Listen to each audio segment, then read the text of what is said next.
principal du Tractatus Logico-Philosophicus de Wittgenstein. 1. Le langage comme représentation logique de la réalité. Wittgenstein affirme que le langage fonctionne comme un miroir logique du monde.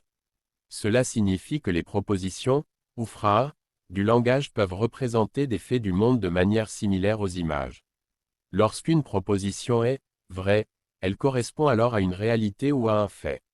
2. Les limites du langage sont les limites de ce qui peut être dit de manière significative.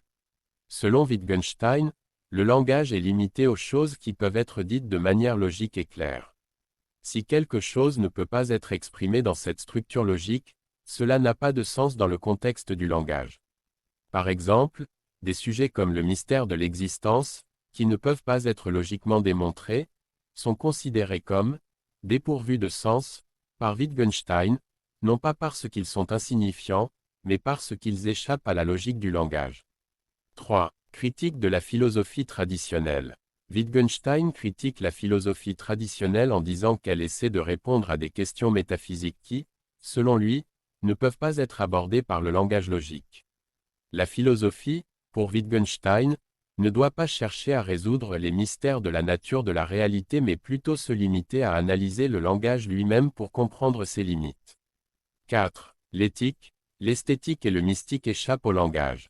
Wittgenstein croit que certaines expériences et valeurs, l'éthique, l'art, la religion, la dimension mystique, ne peuvent être mises en mots. Ces aspects existent et sont importants, mais le langage ne peut les capturer. Il suggère alors que sur ces sujets, la seule réponse est le silence, ce dont on ne peut parler, il faut le taire. 5. Les limites du langage et l'indicible. La conclusion de Wittgenstein est que le langage ne peut pas tout exprimer. Il y a des frontières au-delà desquelles le langage est impuissant.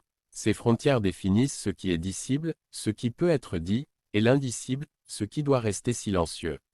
L'ensemble de ces points fait du Tractatus un ouvrage qui cherche à poser les bases d'une compréhension claire des limites du langage, en soulignant que certaines questions que nous nous posons, notamment en philosophie, ne peuvent pas recevoir de réponse claire et logique.